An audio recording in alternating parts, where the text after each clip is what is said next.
are put on notice na itong barangay health emergency response teams are present in all, practically in all barangays. Na alam mo, sa totoo lang, yung reklamo na wala naman dito, wala doon, is that the government has the structure down to the barangay level, from my office down to the Secretary of Health, then the regional, then the city, provincial, municipal, then the barangays. Kaya may mga barangay health workers tayo. And I hope that we have been using their services actually to maximize, to help us deliver all of these things sa tao. Dito sa previous page, meron ditong it is heightened by a yellow 20,178 ang active cases. 15% decrease in 2 weeks. Ito ba'y dilawan lang? Walang ano? Sorry for the color Baka, well, anyway, I'm really satisfied with the response of the local government. Alam mo, sa totoo lang, mga kababayan ko, huwag kayo masyadong maniwala dyan sa mga atake na ano. It would just muddle up your mind. Nandito kami, our purpose is to serve and to work. Yan ang ano namin. Kung hindi kami if we cannot serve, if we cannot work, then we might as well get out of government and ask somebody else to take over. Itong sabi ko na noon, the earlier fears, what organization to use. I said, what organization?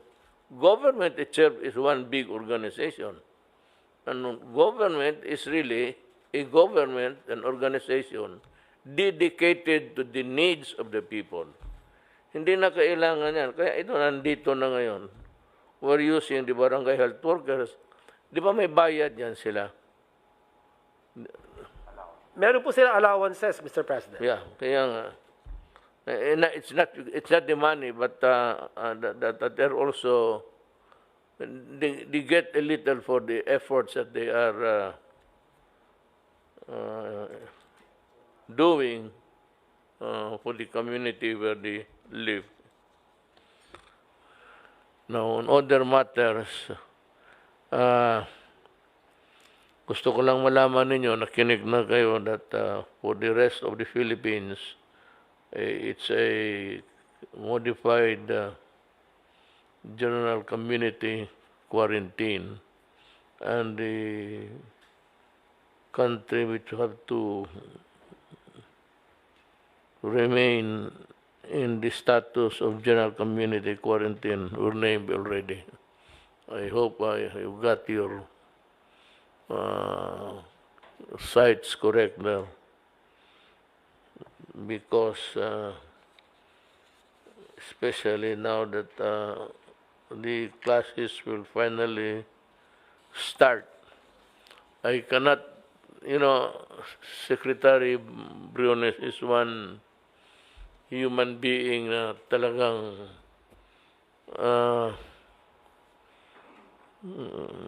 she can be adamant at times, but always insistent that even with this pandemic evolving in front of us, that education should not be put aside or just pushed in one corner.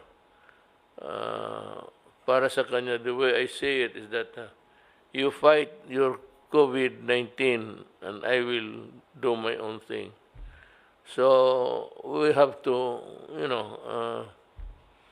make some adjustments here to address everybody's concern, since it is her worry, the education. So let's give it to her, as long as the students are protected. Now, with the classes going to start, our student now will rely heavily on the use of electronics. I cannot discuss the specific gadgets because talagang ignorante ako dyan. I must confess. But itong the eternal complaint ever since telco came into being, it has been the agony of the Filipino people. Why until now, ang telcos natin is very poor. Far and wide in between the years of its introduction, ang telco from the beginning, or the telcos, right from the beginning, were already being complained of as not delivering the money's worth of the people. I don't know how to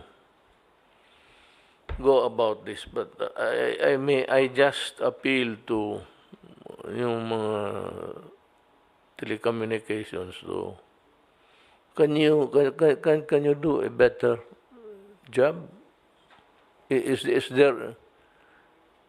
there life after this kind of service that you are delivering to the public?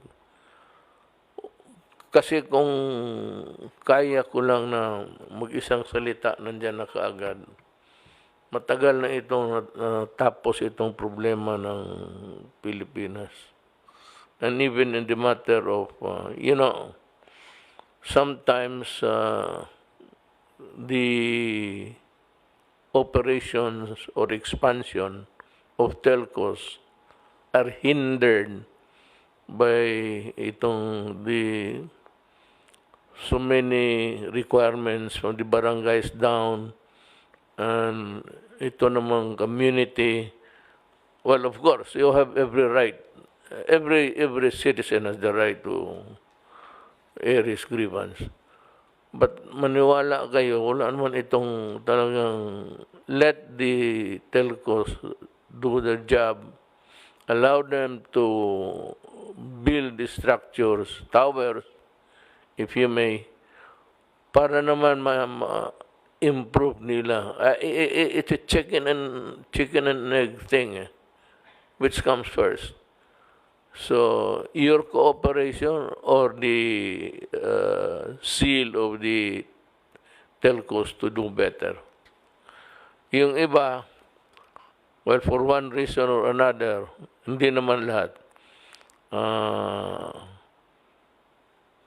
Medyo, and of course, most of the mayors are good. I'm not referring to them.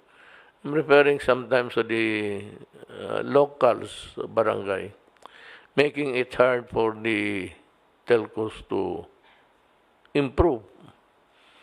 So andyan sa dalawa, ako kung sa akin lang, kung madiretso ko ito. But one thing is, in the coming days, we have to talk about this. We have to talk about this seriously, actually. This has been bugging the country for so long. It pisses me off to no end, really, to be discussing this telcos. Because ang karamihan, walang service dito, walang service doon. I said a chicken or egg thing. Whether because of the absence of the towers, they are not allowed to build or erected, or itong walang kapasidad itong telcos to invest more. Kung ako lang ang masunod na alam mo, Congress, I appeal again to Congress. I cannot fight corruption. I cannot find an answer for. I forgot that it was in my. It was within a gray matter between my ears. How to move people who are almost resistant to finding fault and resisting moves of government to improve. Wala eh. Bara-bara. So Congress might want to enact legislation. You know, it's not. It has not been done not in the Philippines. It's only done in parliamentary countries, where the prime minister is grilled during the question hour. But I want to Congress to know that I'm ready to appear there in Congress and discuss with them. But they should allow me to talk first, then discuss how we can cut corruption, simplify the ease of doing business, as some recommendations, almost radical. But I will try to begin tomorrow shaking the tree sa PhilHealth. Bala ko mag-reorganize and impose upon them a single line of authority. No more so many, wala namang iba dyan. There are so many tables there in an office, hindi lang PhilHealth, na who can do the work, who can process the papers, without really having a discretion whether or not he should be hanging on it, sitting on it. Wala eh, basta kanila, magdaan sa kanila na hindi naman kailangan. Kung dadaan man, if at all, that the papers will pass their desk, that they have no discretions at all.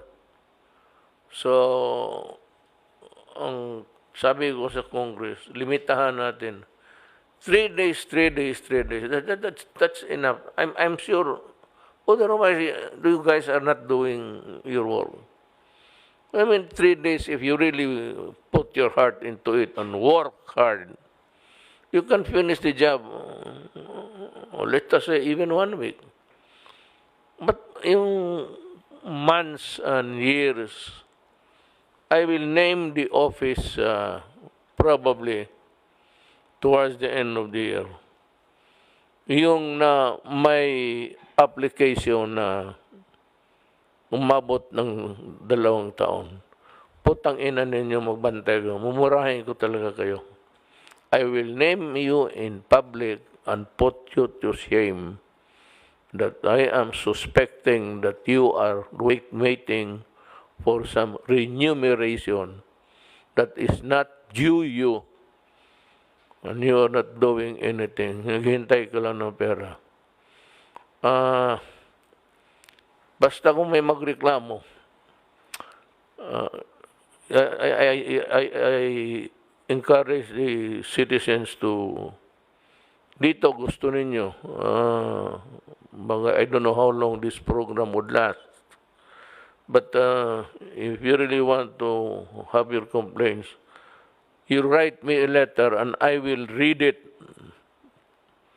here kung sino yung nakahawak ng papel ng matagal. And maybe if it is inordinately delayed, I will ask the idiot to sit there to sit here in this table. Tapos buhos ko tong tubig sa mukha niya.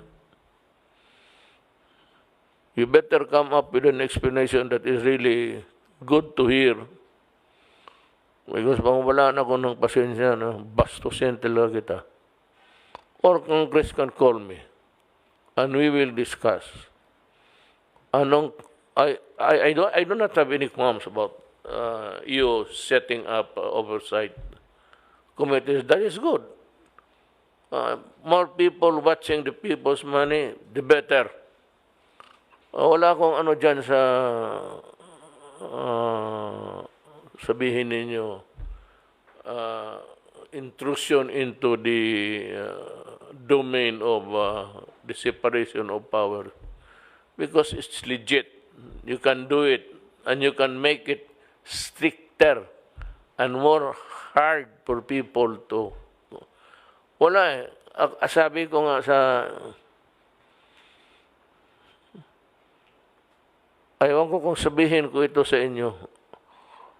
I offered to resign as president. Pinatawag ko yung lahat ng sabi ko na kasi nagsasawa na ako.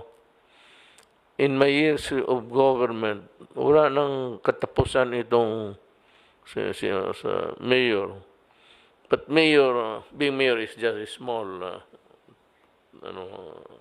organization. Talagang wala nang katapusan itong corruption. Mahirap talaga pigilin. Kasi mga pastillas hanggang ngayon, even with the investigation or the clamor for government to shake the tree, wala. Sige, hanggang ngayon, it's being committed every day. No, can you stop it? You cannot. There is no way. I'm telling you, with my experience as a prosecutor for the Tanod Bayan noon, I was a special prosecutor for the Tanod Bayan, ang predecessor ng ombudsman. But at the same time, I was a city prosecutor for Davao City. I was having a dual role there. I was sent out of Davao City to prosecute cases outside of my jurisdiction in other cities. I toured Mindanao several times just prosecuting cases. Wala hanggang ngayon, wala akong nandyan pa rin. And it starts, even dyan sa yung land registration. You are really notoriously, even in the provinces, of sometimes the employees run to the mill of the grid of bureaucracy, mag-invento ng mga peke na dokumento. Marami dyan. I prosecuted about 7 itong putang inang land registration.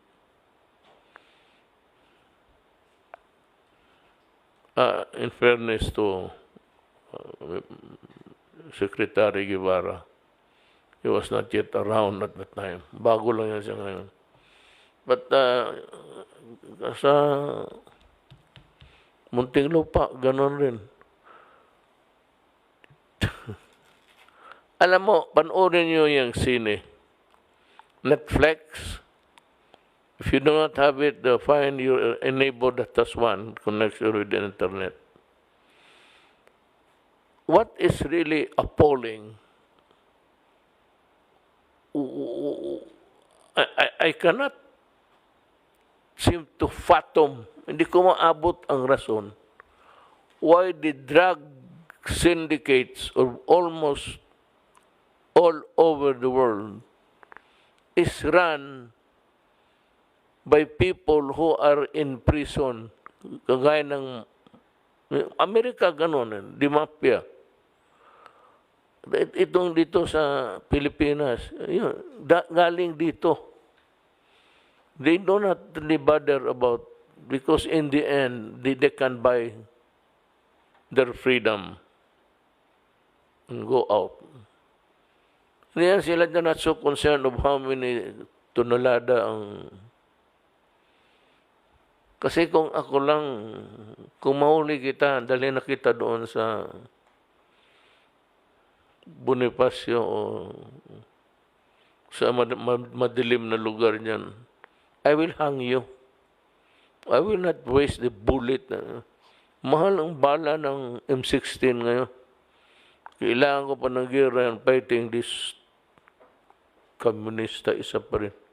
While we are suffering, busy tending to the sick Filipinos, wala namang ginawa itong mga buang na to kung hindi tell me, since the time season first stock sa Intramuros, nakinig kami. Tell me, was there a time that you guys were able to hold a barangay dito? Influence, yes.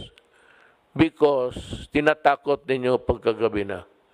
Pero magsabi, physically occupy a town, even a barangay, the smallest, and proclaim independence or belligerency.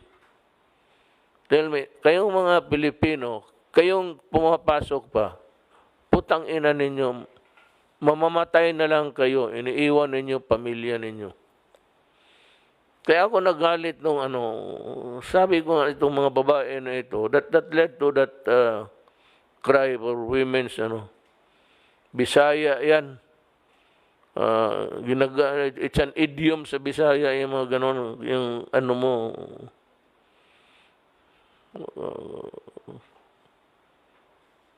wala talaga. Puro patay, hindi na nakikita ng nanay pati tatay. Ang doors itong mag-asawa, Sus Maria Josep.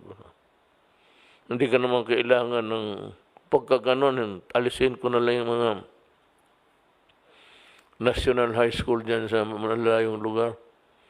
Kung hindi pa naman pasokan ng rason yung utak ninyo. You have not scored a victory. Itong PhilHealth, I'm going to propose to Congress to abolish kung i-privatize mo naman, Sus Maria Josep, walang pera, sino insurance mo? Kung sabihin ng mga kapitalista sa insurance, kami ang magbayad, pero wala kayong pundo. That is why we are selling properties. That's the reason why we are selling properties, real estate properties in Japan. Because we have to raise money. Wala nang pambayad niyang sa PhilHealth na yan kaya walang ibang remedy dyan. It must be a surgical move. Talagang kung hindi, paalisin ko, sans itong mga civil service. Create a new agency out of the ruins of that old one. Hindi na pwede, Secretary Doge. Hindi na pwede na itong mga tao na ito, they're already entrenched na. Walang mayari. Talagang either I'm going to revamp, consider everybody resign there. And if there is this structure, we can slowly, and yung disband yung ibang just a simple I mean, as simple as it could ever be. That's what I mean. So yun ang those are my thoughts sa mga kababayan. If I offended you with bad words, sabi ng pare, bad words. Kasi kami noon, ewan ko, marami nang namatay sa classmate ko. Kaya pa siya, si Dominguez. So, kababata ko yan. Noon mo, sa eskwela, sa Ateneo, during our time, if you are heard or caught speaking in the vernacular,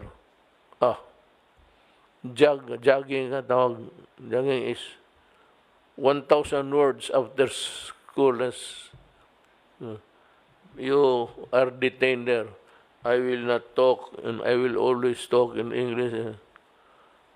Maski na pabaluktot ka pa English ka dyan, kailangan English ka. I don't know if it has improved my character or not. Lahat kami noon, yung makapagsalita ng ngayon yan, gawin mo sa akin, deport kita. Why should I not talk in the vernacular? This is my country. You have to teach me another way of doing it, but not as a sort of a punishment just because I'm talking in Visayan.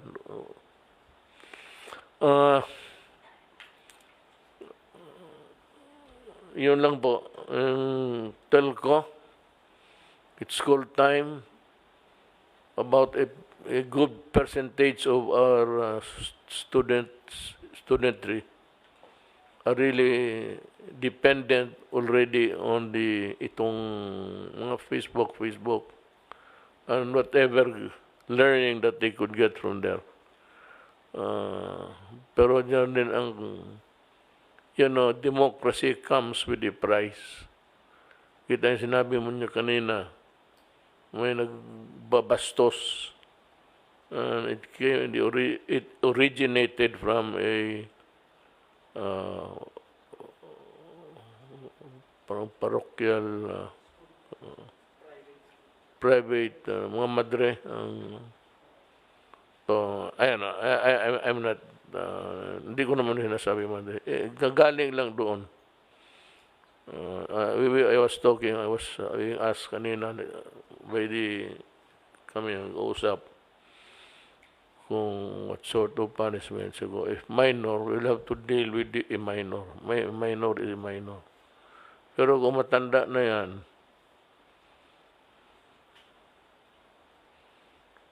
padala mo sa Manila, sampalin ko lang. Yes, Secretary Anyo. Ikaw ang magsampal? Nag-usap-usap na po kami nila. Senator Bongo po, nag-iimbestiga na po ang DepEd at saka ang Philippine National Police.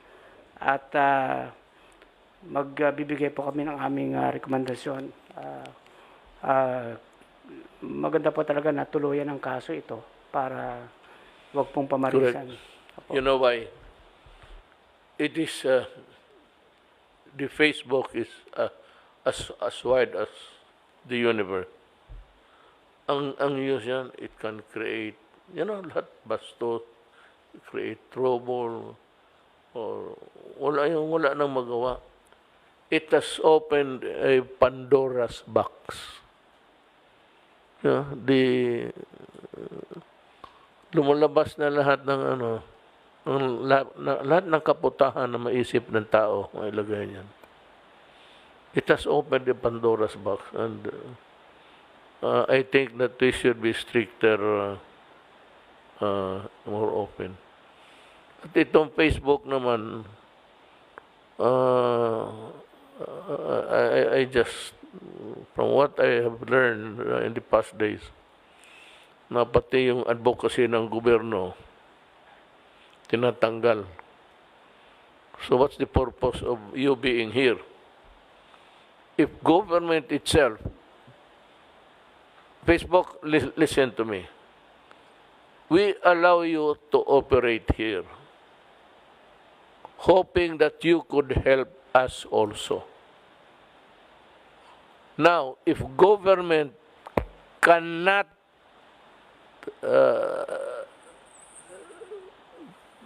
espouse or advocate something which is good for the good of the people, then what is your purpose here in my country? Tapos yung left, ini-encourage kayo, then you believe in the left, and to the point of almost make a sweeping move to yung sa health, website ng health, military, we're fighting a war. You know, Facebook, insurgency is about overturning government. What would be the point? I said before, in my eyes, what would be the point of allowing you to continue if you cannot help us? We are not advocating mass destruction. We are not advocating mass massacre. It's a fight of ideas. And apparently, from the drift of your statement or your position is that it cannot be used as a platform for anything. It's so convoluted, I cannot understand it. But ito na lang, tell me kung bakit hindi ko magamit para sa kapakanan ng taong bayan. If government cannot use it for the good of the people, then we have to talk. We have to talk sense. If we are promoting the cause of the rebellion, which is already, which was already here before you came, and so many thousands of my soldiers and civilians dying, then if you cannot reconcile the idea of what your purpose is or was, then we have to talk. I don't know what I will do, but we have to talk.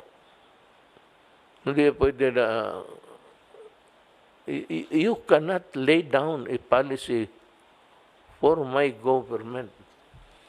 I allow you to operate here. You cannot bar or prevent me from espousing the objectives of government. No government in this wide world espouses killing or execution or whatnot. But you know that there is a left, that the left is the National Democratic Front. And that's the, then you have the New People's Army as an organ of that. So, kung hindi tayo magkaintindihan dyan, mag-usap tayo uli.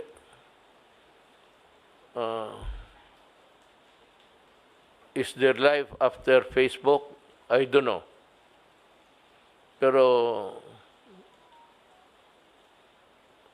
mag-usap tayo. Mga kababayan ko, pardon my long speech. Sometimes I have to bubuhos ko kasi para maintindihan ninyo. Kasi kung hindi tayo mag-intindihan itong Facebook na to, I really do not know. But my job is to protect government interest. It's not even anybody's job. Akin yan. To protect government interest always. If you cannot help me protect government interest, then let us talk.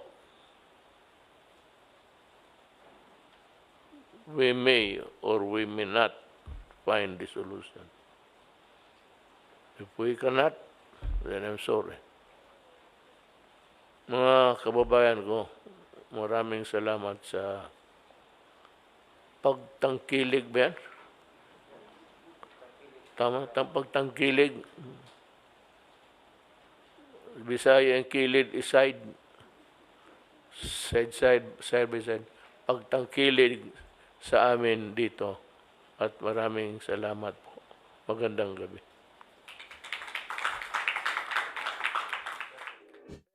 Mr. President, we are recommending the community quarantine classification of certain LGUs. Ito po ay patungkol sa kanilang bagong community quarantine classification ng mga probinsya, highly urbanized cities at independent component cities para po sa darating na buwan ng Oktubre.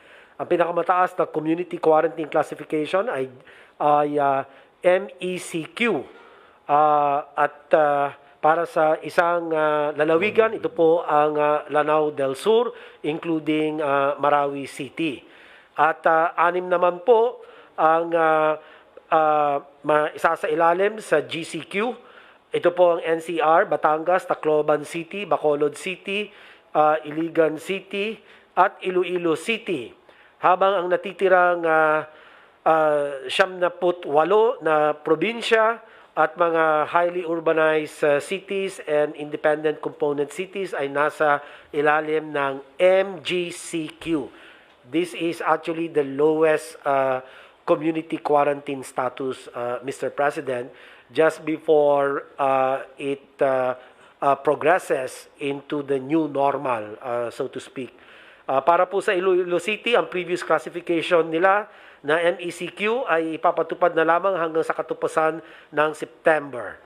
Ang kanilang bagong classification na GCQ ay papatupad mula sa October 1 at batay na rin sa updated data at rekomendasyon ng kanilang pamunuang lungsod.